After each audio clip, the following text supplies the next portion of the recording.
Quando perguntarem que rádio você ouve, responda a que faz a diferença.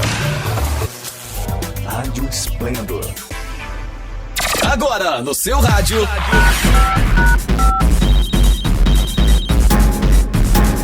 Esplendor Entrevista, um bate-papo animado e descontraído que você ouve aqui na sua rádio web Esplendor.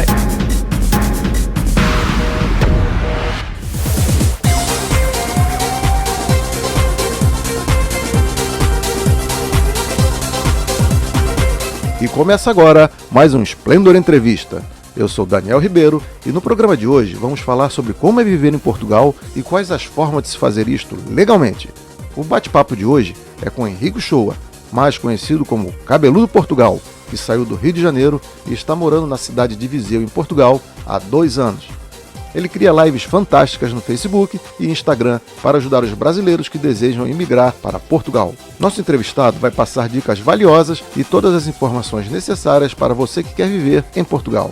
Seja bem-vindo a este nosso bate-papo Cabeludo Portugal.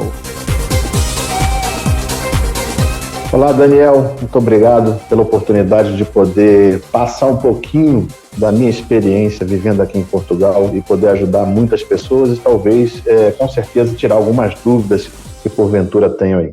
Prazer é todo nosso. Primeiramente, como surgiu esse apelido de Cabeludo Portugal, que dá nome aos seus perfis nas redes sociais e a essa empreitada de lives que você produz na web aí? Bem, era uma gravação que existia de uma fala da minha filha, que hoje tem 6 anos, mas na época talvez ela tivesse 2,5, e que a avó estava perturbando ela a questão de uma coisa, e me chamando de cabeludo, e a vinheta do meu canal no YouTube, até tem a fala dela, que meu pai não é cabeludo nada, ela ficava muito irritada quando falava que eu era cabeludo.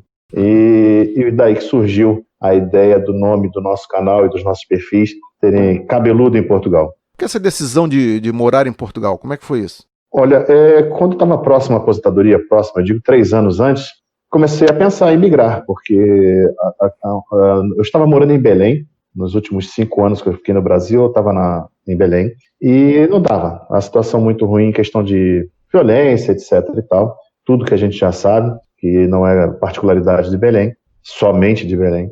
E vamos para onde? Vamos migrar, e Portugal caiu na nossa lista depois de pensarmos em Estados Unidos, só que Estados Unidos para viver legalmente é muito complicado. A minha esposa é piloto de avião e converter as habilitações para lá não daria direito para ela ficar lá mais do que 2 anos como piloto, e aqui tem essa possibilidade e a gente está nesse processo de conversão. O que você fazia antes de morar em Portugal, dessa decisão aí que vocês faziam? Tua esposa era piloto e você era o quê? Eu trabalhava na Força Aérea, eu trabalhei 30 anos na Força Aérea, assim que me aposentei, tenho entrada no visto para vir para cá. Então, pela Força Aérea, eu rodei, trabalhei aí no Rio de Janeiro, 23 anos no sistema DAC-ANAC, e depois Prefeitura da Aeronáutica, etc., e fui parar em Belém na minha aposentadoria. E aposentado só era aposentado mesmo? Aposentado hoje, lá não fazia mais nada, além do trabalho da Força Aérea. Aqui eu desenvolvo uma série de outros trabalhos. E como é que foi esse processo ainda aqui no Brasil, antes da sua ida para Portugal? O planejamento, como é que se dá isso, assim, essa imigração, essa preparação? Diferente da grande maioria, que infelizmente nos meus vídeos eu sempre incentivo muito que se faça isso, planejamos bastante. Foram 3 anos planejando, lendo tudo que eu podia ler. Eu participava de mais de 100 grupos de Facebook, sobre os assuntos mais diversos de Portugal, desde aposentados ou não. Assistia a todos os youtubers que tinha à época, e não eram muitos como hoje tem muito mais acesso, tem muito mais informações na internet do que naquela época. Foram 3 anos preparando, então por isso que talvez as nossas adversidades aqui não foram tantas, viu? Mas isso eu vou falar mais na frente, talvez, para você. Mas planejamento 3 anos antes, tanto que no dia que embarcamos estava tudo conforme o planejado. Planejamento é o que mais se fala, é que quanto mais você planeja, mais alguma coisa vai faltar. Imagina se você não planejar, né? Exatamente. Você minimiza, né, os dissabores, com certeza. É isso. Você não tem cidadania, né? E vive legalmente em Portugal com um visto. Explica qual é o seu visto e como as pessoas conseguem obter esse visto como você. Então, vamos lá. Quando a minha esposa estava pesquisando sobre outros lugares para imigrar, surgiu essa questão de vir morar legalmente em Portugal, que eu desconhecia, e passei a estudar, chamado visto D7. O visto D7 ele é destinado para quem consiga comprovar rendimentos, ou seja, por aposentadoria, ou você tem uma empresa no Brasil, uma série de imóveis, e você recebe um prolabore da sua empresa, e você consegue, comprovando esse rendimento, que as regras é você ter pelo menos um salário mínimo português, tá, para o detentor do visto. O salário mínimo português hoje está €635, e mais 50% pelo cônjuge ou companheiro ou companheira que está vindo junto, e 30% desse valor para cada menor que vier com você. Então, basicamente, essa comprovação de renda que você tem que fazer para se habilitar a pedir o visto aí junto ao consulado. Hoje tem um órgão que faz isso, uma triagem, chama-se VSF Global, mas basicamente o consulado coordena essas questões aí dos valores mínimos que você deve apresentar. Esses documentos você fez pelo consulado lá em Belém ou aqui no Rio? Eu fiz, lá em Belém existia um vice-consulado, que é ligado ao do Rio de Janeiro. Documentação entregava lá e ela ia para o Rio, do Rio para Portugal, muita coisa para ser analisada aqui em Portugal, e aí sim voltar com autorização para colar o visto no passaporte. O visto dos seus familiares também seguiu essa linha também, né? Os familiares não recebem visto. Tá. Eles não recebem visto. Eles entram com o detentor no visto, seja ele por D7 ou por outros vistos mais que existem, como acompanhantes. Eles entram como turista até, a condição real, legal é até essa, mas eles vão ser reagrupados aqui em função de serem comprovadamente dependentes do detentor do visto. Eles vão ser reagrupados. Então esse processo de reagrupamento é feito em Portugal, depois da entrada. Depois da entrada. Só existe um processo de reagrupamento que é feito no Brasil, é quando a pessoa trabalha aqui em Portugal. Ele, por algum motivo, ele veio trabalhar e quer trazer a família. Aí ele pede o reagrupamento no Brasil. E quais são os documentos normais que se pedem para fazer esse visto D7, assim, só para a gente clarear aqui a mente aqui? No caso do aposentado, você apresenta o imposto de renda, né, a sua declaração de imposto de renda, que vai comprovar que você vai ter aquele rendimento mínimo que eles exigiram lá do salário mínimo português, os últimos contra-cheques, a publicação da sua aposentadoria em algum meio oficial do seu órgão pagador ou o diário oficial.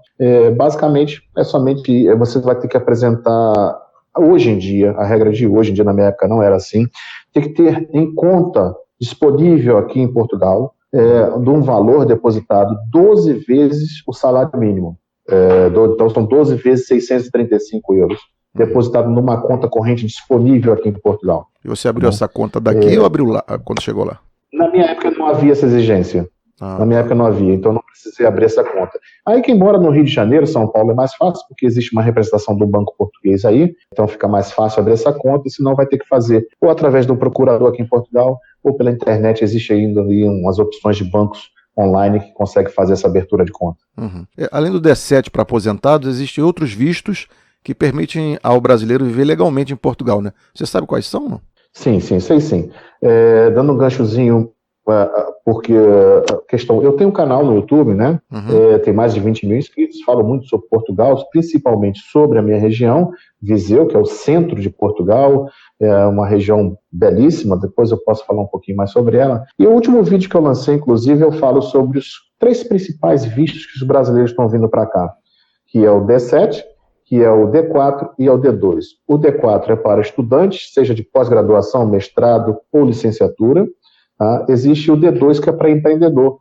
Seja o microempreendedor ou o empreendedor que vai trabalhar home office, porque tem uma plataforma. Eu explico bem lá no meu canal, pode ser destrinchado um pouco mais lá para não tomar muito tempo aqui, mas esses são os principais vistos. Para empreender, não precisa gastar muito para tirar ele, para que você venha empreender aqui, sua família vai poder vir, ser reagrupada. Ou de estudante, que também sua família vai poder vir junto, os dependentes também poderão vir junto com o detentor de visto, ele vai vir ou fazer licenciatura, uma pós, um doutorado, um mestrado, e o D7, são os 3 principais que os brasileiros têm se utilizado para entrar legalmente em Portugal. Vistos preparados, autorizados, posso viajar, o que eu tenho que fazer aqui no Brasil antes de sair definitivamente para Portugal? Eu preciso comunicar as autoridades, cancelar bancos, como é que funciona aqui? Antes de você sair, o que você precisa deixar resolvido aqui? Olha, basicamente nada nesse primeiro momento, viu, Daniel? Porque a saída definitiva, que é um procedimento que tem que ser feito junto à Receita Federal, se a pessoa não voltar mais para o Brasil no prazo de 1 ano, que é o que alguns interpretam como sendo correto. Se você voltar antes de completar um ano, você quebra a sequência para não ser considerado a sua residência fiscal deixe de ser no Brasil. Então, muitos voltam anualmente ou fazem a saída definitiva. A saída definitiva você precisa fazer depois de um ano de sair, que é uma declaração que você entrega à Receita Federal, e isso vai implicar em uma taxação de 25% dos seus rendimentos aí no Brasil. Você não vai mais pagar imposto de renda, não vai fazer mais a declaração anual, aliás, vai ser substituído por uma taxação de 25% dos seus rendimentos, sem direito a nenhum ajuste, como nós fazemos aí anualmente, e nem tem faixa etária. É todo o seu rendimento, 25%. Banco, eu não avisei nada também, porque eu continuo recebendo, porque o meu órgão pagador não paga no exterior, então ele só paga no Brasil, eu continuo com minha conta ativa aí no Brasil. Basicamente eu não tive que avisar nada, nenhum órgão por isso. Resolvidas as coisas aqui no Brasil, você vai partir. Antes de ir para lá, o que você precisou deixar resolvido em Portugal? Moradia, escolas, hotel, como é que é esse planejamento da sua chegada lá, deixar tudo pronto, esquematizado, para quando você chegar, tá mais fácil? Existem uma obrigatoriedade hoje para tirar o visto, que não existia na minha época tão forte, é o comprovativo de estadia. Tá? Um comprovativo de estadia aqui, na minha época era um hotel por 7 dias, hoje estão exigindo, às vezes, alguns consulados, existe uma falta de padronização nesse sentido, que você está presente ou uma carta convite, ou já um arrendamento, ou uma compra do imóvel, ou uma estadia por mais de 3 meses. Já é difícil você ter um hotel que aceite 3 meses de reserva. Bem, então você tem que ter um comprovativo de onde você vai ficar para solicitar o visto. Então tem que ver em cada região o que se exige. Existem diferenças aí de escritórios no Brasil. Tem em Salvador, São Paulo, Rio, BH, então tem espalhados aí no Brasil para atender essa questão do requerimento do visto. Bem, eu no meu caso, eu fiz um arrendamento à distância. E foi a melhor coisa que eu fiz, porque eu arrendei à distância, eu contratei uma mediação imobiliária aqui, e quando eu cheguei aqui, eu já dormi na primeira noite no meu apartamento, com tudo direitinho, sem precisar ir para hotel com 8 malas, criança pequena, etc. Seria um transtorno muito maior. Sim. Então, escola não. Eu tive que fazer a matrícula aqui, mas eu fiz a matrícula no dia seguinte que eu cheguei, a minha filha já estava matriculada na escola, foi super tranquilo. Preparei a minha saída do Brasil, preparei a minha entrada em Portugal, cheguei no aeroporto. Como é que é feita essa imigração de chegada em algum aeroporto da Europa? Como é que eu devo proceder com o meu visto e com a minha família? Todos juntos, né, na mesma fila, até porque os seus parentes estão vindo como turistas, então, para não ter nenhum problema. Passou no guichê, você está com visto colado no passaporte? Na minha época até existiam alguns agentes da imigração que não era tão grande esse movimento de imigração. Hoje em dia, eles estão muito mais calejados quanto a isso, então ele até perguntou por que não fiz o regrupamento no Brasil. Simplesmente porque não deixam, não abrem essa possibilidade e tal, e depois ele questionar um amigo ou outro, deixou todo mundo passar. Então eu com visto não teria problema nenhum. Minhas bagagens, 8 bagagens, quando me pararam na alfândega e perguntaram o que era, eu falei, estou de mudança, são utensílios, são coisas pessoais, nem abriram, mandaram eu seguir adiante. Que foi fácil então, né? Foi tranquilo. Mas se você muito chegou... Fácil, muito fácil. Com visto, né? Com turista, alguns se aventuram a vir como turista, Daniel, e é perigosíssimo essa questão. Pode ter um dissabor aí que vai ser danado. Mas você entrou por Portugal mesmo, por Lisboa? Eu entrei por Lisboa, porque justamente na minha época havia uma história de que tinha um agente no Porto que ficava justamente criando caso para os parentes que vinham sem visto. E a gente não conseguiu visto porque o consulado não dava. Então eu preferi vir por Lisboa, apesar do Porto ser muito mais perto da cidade onde eu moro. Porque tem muita gente também que compra voos para Madrid, para Paris. Eu acho que isso dificulta um pouco a entrada, né? O cara pode não entender exatamente o que a pessoa vai fazer lá. Exatamente, isso pode criar um dissaborozinho, são escalas que têm aí uma conexão, às vezes, muito apertada para fazer imigração ou não, e também a dificuldade da língua, para você se explicar sobre todos esses quesitos aí. O cara me perguntou sobre por que eu não tinha, porque elas não estavam com visto, né, minha esposa e minha filha, e eu expliquei. Se fosse em holandês ia ser mais difícil. Francês, né? Em alemão, ia ficar difícil. A música de hoje. Sucesso. Chegamos ao nosso momento musical, onde a música escolhida está relacionada aqui ao nosso bate-papo. E a música escolhida de hoje é uma homenagem a Amália Rodrigues, com a música Uma Casa Portuguesa. Não saiam daí, já voltamos com o nosso entrevistado. Vamos ouvir. Não sai daí. Esplendor Entrevista. Volta já. Voltamos. Você está ouvindo Esplendor Entrevista. No programa de hoje, estamos conversando sobre viver em Portugal, com orientações valiosas contadas por nosso convidado Cabeludo Portugal. Cheguei em Portugal. Quais as maiores dificuldades que você encontrou no seu primeiro dia ou na primeira semana? O que, mesmo planejando tudo, você teve que enfrentar e foi mais difícil resolver? Olha, Daniel, às vezes até falam que parece que eu vivo num país de Alice. Eu não tive dificuldade. Eu repito, o planejamento faz com que você minimize qualquer coisa, inclusive essas dificuldades. Sabia exatamente o que fazer, onde ir, o que buscar. Talvez eu não soubesse a direção tomar, porque quando a gente chega numa cidade diferente no Brasil já é difícil, que dirá num país. Uhum. Eu não sabia se eu ia para a esquerda, para a direita, para frente, para trás. A dificuldade era o rumo a tomar. Mas o que fazer, a gente já sabia exatamente o que fazer.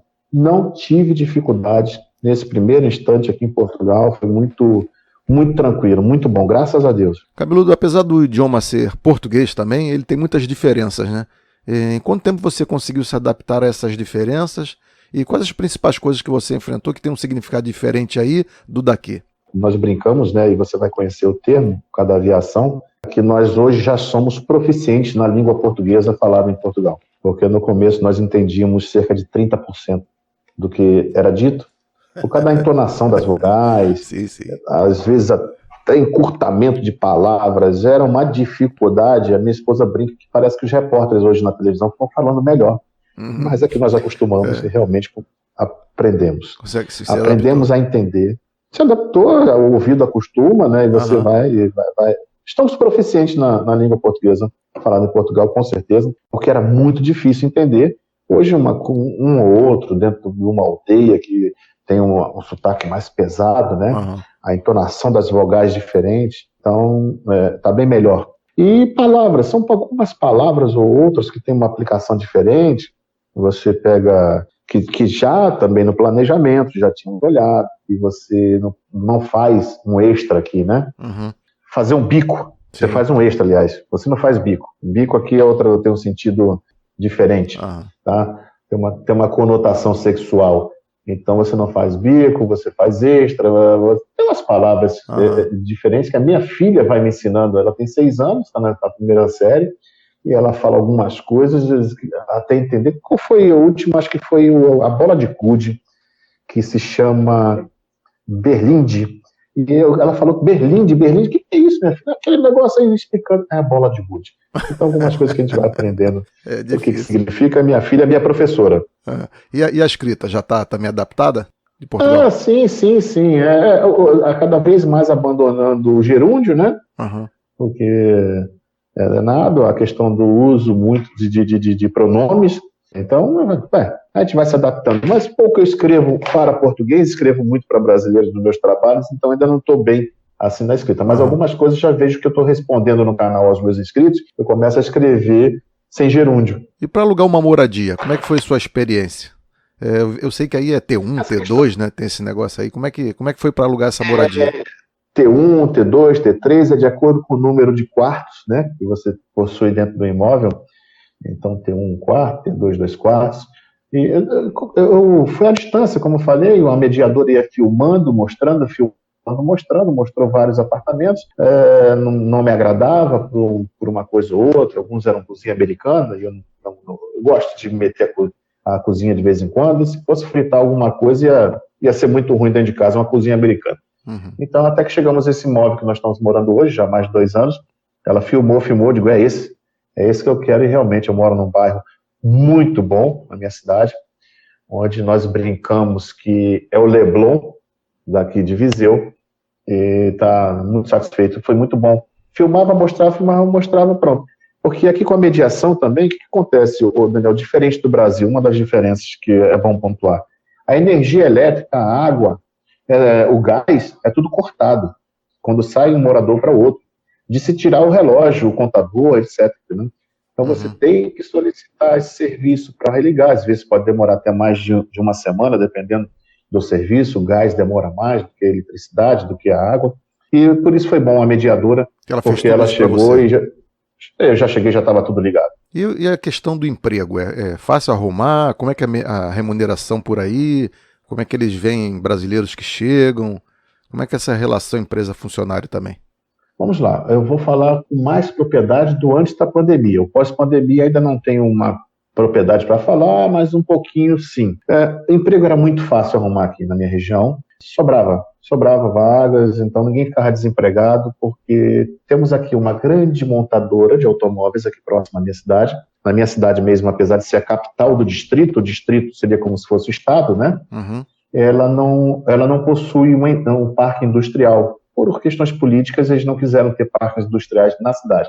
Então, as cidades vizinhas têm parque industrial, com montadora de automóvel, etc., é onde mais empregavam as pessoas, e as outras fábricas no entorno que são voltadas a abastecer essa fábrica de automóveis de algum componente, seja o banco, seja as fechaduras, seja o escapamento, alguma coisa assim. Então, tem várias outras fábricas no entorno.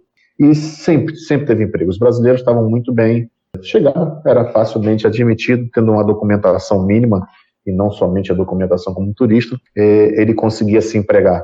Ele não precisava nem estar legalizado em si, era manifestação de interesse, que é um processo que você faz aqui relativamente fácil, ele conseguia emprego. Salário mínimo é o básico, olha, não tem como. Aqui na região, as fábricas pagam salário mínimo, você ganhava um pouco a mais em relação ao adicional de turno, porque como tem esse costume de ter turnos variáveis ou rotativos, tem fábrica que o turno é rotativo, trabalha uma semana de manhã, outra tarde, outra noite. Tem fábricas que você trabalha uma semana pela manhã, outra semana à tarde, e assim vai revezando.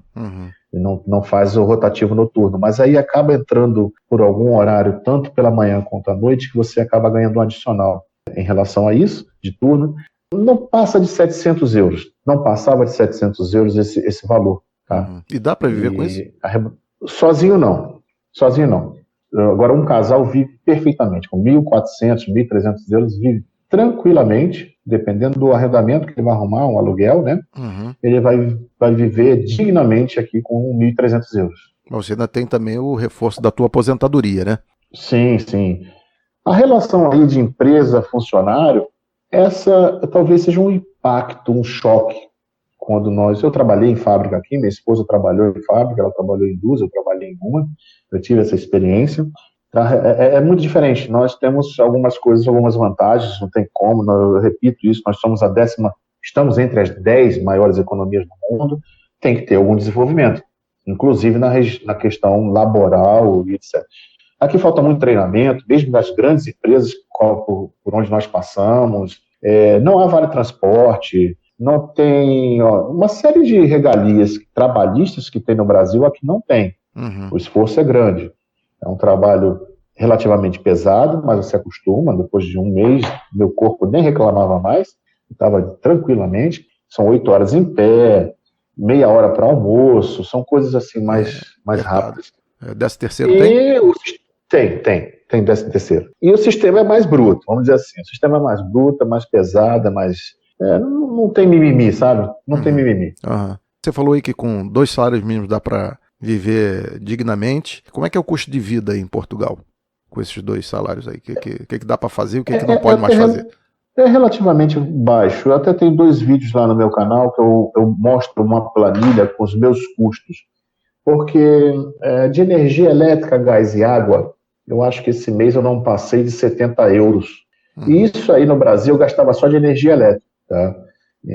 Então, juntando gás, luz e água, não chegou a 70 euros a minha conta desse mês. TV a cabo, celular?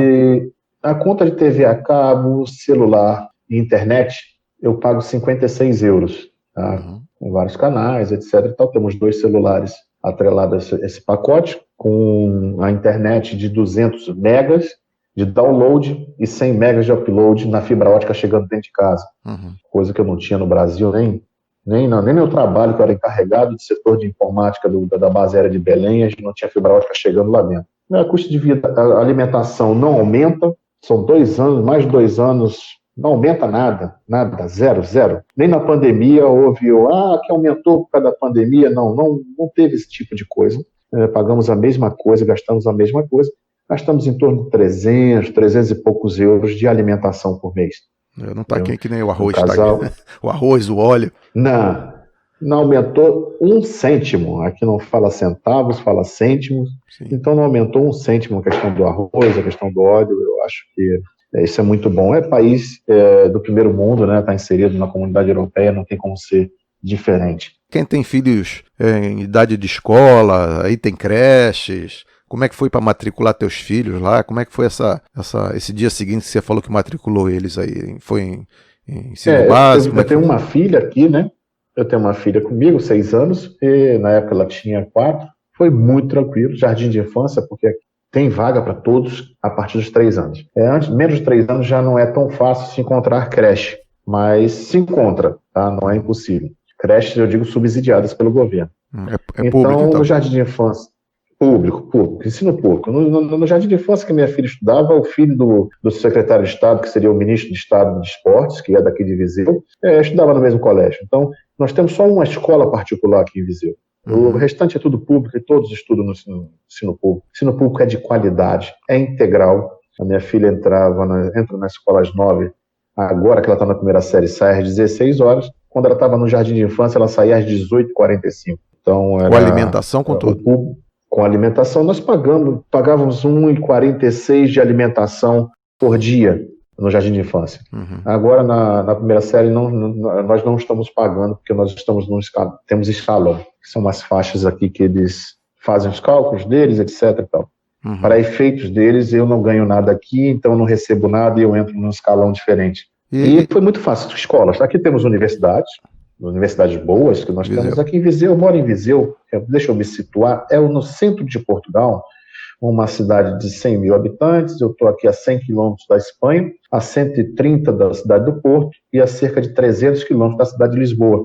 Ela, por ser capital de distrito, ela tem uma universidade pública, uma instituição de ensino superior público, que se chama Politécnico.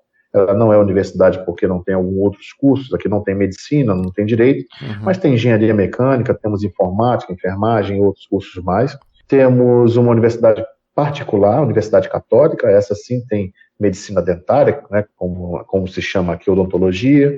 Temos o Instituto Piaget, que também tem outros cursos, como enfermagem, psicologia, fisioterapia. Então, a gente tem uma rede de ensino superior bem legal e fácil de entrar, viu? Bom, você também deve ter aberto conta em banco, cartão de crédito. Como é que é esse processo aí de abertura de conta e obter cartões de crédito em Portugal? Antes de eu chegar no bem imóvel, eu já tinha aberto a minha conta. Porque eu contratei um transfer para me trazer de Lisboa para cá, eu tinha 8 malas, etc. Você não alugou o carro, não, né? Não. Esse rapaz me levou direto para abrir conta num banco, onde ele também trabalhava como representação desse banco, que é um banco que eu uso até hoje, é um banco basicamente digital, e os brasileiros usam em massa esse banco aqui, e faço tudo pelo aplicativo. Então, antes de eu vir para minha casa, eu já estava com a minha conta aberta. Qual é o nome do banco? Que eu utilizo até hoje. É Activo Bank. Activo Bank. Ele é Activo Bank, então, é um banco que é ligado ao Banco Millennium, que é um dos maiores bancos privados aqui de Portugal, e eu já abri a conta ali, não pago uma taxa, porque aqui se paga taxa. Apesar de ser muito barato em relação ao Brasil, digamos R$ 4,50, uma taxa de manutenção mensal, R$ 4,50 €, mas aqui acho um absurdo pagar isso. Então se faz de tudo para não se pagar as taxas nenhuma. Então eu entrei nessa onda e eu estou no Activo Bank, que não paga taxa. Minha esposa tem uma conta também num banco desse tipo, que não cobra, que é o CTT, que seria o nosso correio aqui. Então a conta no CTT tem funcionado bem. Tenho cartão, sim, mas não pelo banco. Eu tenho um cartão de crédito que é pelo um grupo de uma rede que é dona de grandes supermercados e lojas de departamentos aqui. É um cartão de crédito até com um limite de 1.500 euros. Tem um cartão de outra rede de supermercados também, com mais limite de 600 euros, e por isso a gente se vira bem aqui. Porque aqui é pouco que a gente se usa cartão de crédito. Então pode abrir a conta aqui do Brasil mesmo, né? Um banco virtual, acho que não precisa nem ter aberto lá. Poderia ter aberto aqui ou não? Não, nesse banco Activo Bank não, ele não faz online, mas tem 2 bancos que estão aceitando fazer online, que é o N26, parece que é um banco alemão. Eu tenho amigos que fizeram aberturas de conta nesse banco, até para comprovar aquela exigência do visto e depositando dinheiro lá normalmente, sem problema. E tem o outro que se chama Atlântico. São os 2 bancos que eu tenho conhecimento que as pessoas utilizam para poder até cumprir os requisitos dos vistos. Você já falou aí da sua região de Viseu e tal, mas por que você escolheu Viseu? Não escolhi, eu fui escolhido. Viseu, quando eu estava procurando a mediação imobiliária, primeiro, uma coisa que a gente já tinha em mente, não era ir nem para Lisboa, nem para o Porto, nem para Braga. Braga chegou a ser o nosso sonho durante uns 2 anos, talvez, desses 3 de planejamento. E por quê? Porque os brasileiros começaram a ter youtubers brasileiros em Braga e começaram a mostrar Braga. Então era a única coisa que nós tínhamos disponível na internet, no YouTube, era Braga. Vamos para Braga. Braga é legal demais, Braga é legal. Só que Braga foi começando a aumentar demais os arrendamentos em função dessa nova fluxo migratório. Demanda. Lisboa e Porto já era caro por natureza, né? São as 2 maiores cidades. E nós, nesse primeiro momento, eu como aposentado, a única renda certa que nós tínhamos. O processo de conversão de habilitação para piloto é um processo demorado e caro, tanto que não terminou ainda. Então nós não tínhamos para que estar numa cidade grande, enquanto esse processo não seja finalizado, onde talvez tenham as maiores empresas aéreas ou uma oportunidade de emprego na aviação. Então vamos para uma cidade menor. Então descartamos Braga, ficamos entre Aveiro e Viseu. Contactei mediação imobiliária nessas 2 cidades e a de Aveiro pouco ou nenhuma atenção me deu. E a de Viseu me deu uma atenção fantástica e foi por isso que eu vim parar em Viseu. Qual foi essa imobiliária? Não, era uma mediadora, uma pessoa que fazia um trabalho aqui. Hoje ela não mora mais aqui. Voltou para o Brasil, problemas aí de família, etc. E ela voltou para o Brasil para cuidar da família. Não mora mais aqui. Era uma pessoa que na internet a gente achava nos grupos de Facebook a recomendação dela e foi dessa forma. Ok. E como é que é o clima aí em Viseu? A Viseu ele tem as 4 estações, não tão bem definidas em termos de temperatura. Mas nós temos um verão muito quente, que chega a 40, 42 graus, e um inverno muito frio. Nós estamos muito próximos aqui a uma serra chamada Serra da Estrela, onde neva, onde tem estação de esqui. Estamos a cerca de 30, 40 quilômetros da Serra da Estrela, e a 800 metros de altitude. Então aqui chega a fazer 0 grau. Mas não neva. Não neva. Ok. Não neva. Esse ano nevou, vamos dizer assim, já até errado, nevou na primavera, mas não acumulou. Me acordaram com o telefone, não, vai para a janela, está nevando, era bem cedo, 8 horas da manhã. A gente via os floquinhos, mas não deu para acumular. Mas faz mais de 10 anos que não neva ao ponto de acumular. Já aconteceram algumas vezes, mas não passaram. O que é que você diria hoje para quem está pensando e sonhando em se mudar para Portugal como você? Planeja e venha. O euro, ganhar em euro, você tem que se reinventar. Hoje eu me reinventei, eu trabalho home office, minha esposa trabalha home office. Nós, com a pandemia, fomos acelerados nesse processo. Hoje eu busco sempre ganhar em euro, porque ganhar em real com uma moeda tão fraca, não é o euro que valorizou, foi o real que se valorizou perante a todas as moedas do mundo, e isso por vários fatores. Então é muito complicado. Eu perdi cerca de 40% a 50% da minha renda somente para o câmbio, de março para cá. Então isso foi desesperador. Você vê seu rendimento, que é o certo, perder 40% do valor. Então nós, graças a Deus, o Papai do Céu abriu várias portas, e hoje nós trabalhamos home office. Talvez a nossa maior renda venha desse trabalho, home office. Então tem que se planejar, se reinventar, buscar ganhar em euro, para não ter que passar por algum problema aí ou se você tiver uma boa reserva, tentar investir ou aplicar em alguma coisa que te dê um rendimento maior do que dá no Brasil, e você vai ser feliz, somente aproveitar, viajar para aqui, para lá. As passagens pelas low cost, muito baratas. Eu tenho uma empresa chamada Ryanair, uma empresa aérea, que só para você que também foi da aviação entender, o número de aeronaves que ela tem é o mesmo número que o Brasil tem juntando todas as empresas aéreas. Ela outro patamar. Ela tem 500 aviões, ela tem outro patamar, ela tem 500 aeronaves na linha aérea, e é o que o Brasil tem. R$ 9,99 é o preço da passagem dela para vários destinos. Então a gente brinca que você não escolhe para onde vai, quem escolhe é a Ryanair. R$60. 9,90 para... É muito barato. Eu já viajei a 9,99, vindo de Carcassonne, da França para cá. Fui para Marseille por 12,99 euros. Então é fantástico você ter essa oportunidade. Ainda tem a malha de trem, né, que é muito boa também. Exatamente. Então sua opinião é de que quem puder ir para Portugal, vá. Quem quer vir legalmente, primeiro ponto, quer vir se aventurar como turista e que vai, como eu falei, ganha salário mínimo. Então, se um só trabalhar, não vai sustentar a família, vai passar dificuldades, essa família vai passar dificuldade, com certeza. Uhum. Mas os dois, conseguindo trabalhar, se ajustar no horário, eles vão viver muito felizes.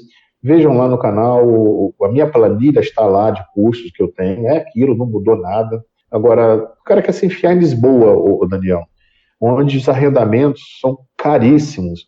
Você paga num apartamento de um quarto cerca de 1.000 euros.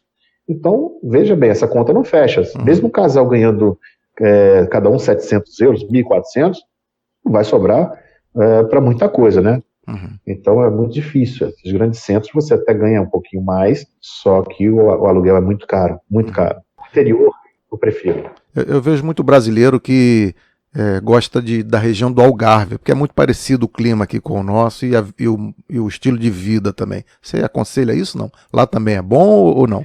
É o meu próximo passo. Nesse planejamento, né, esse seria o nosso próximo passo. Lá tem um aeroporto internacional do Faro. Portugal tem 3 aeroportos internacionais de grande porte, seria Lisboa, Porto e Faro. E seria a minha vontade, é a minha vontade. Lá não tem um clima parecido com o nosso, não, tá?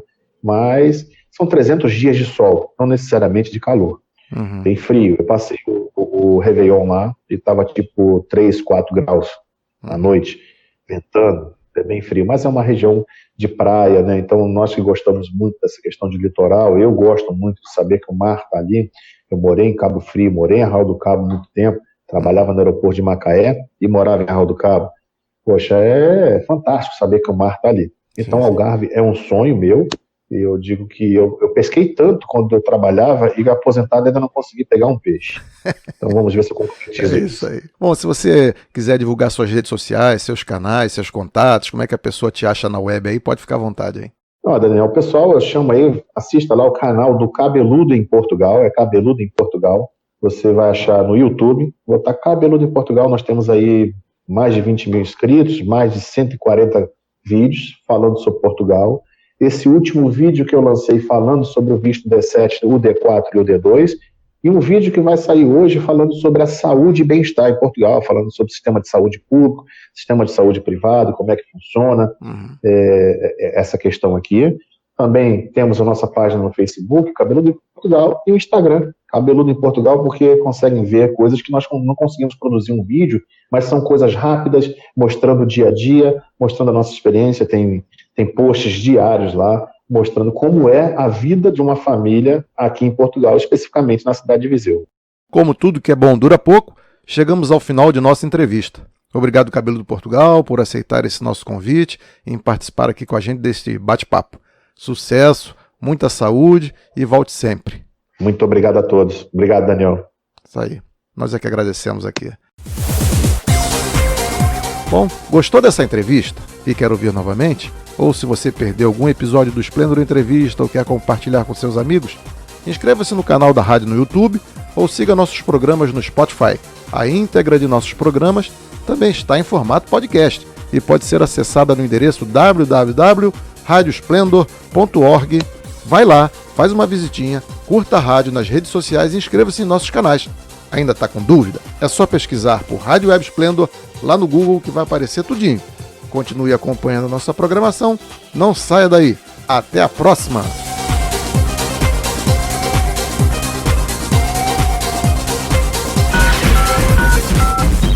Você acabou de ouvir Esplendor Entrevista, um bate-papo animado e descontraído aqui na sua Rádio Web Esplendor.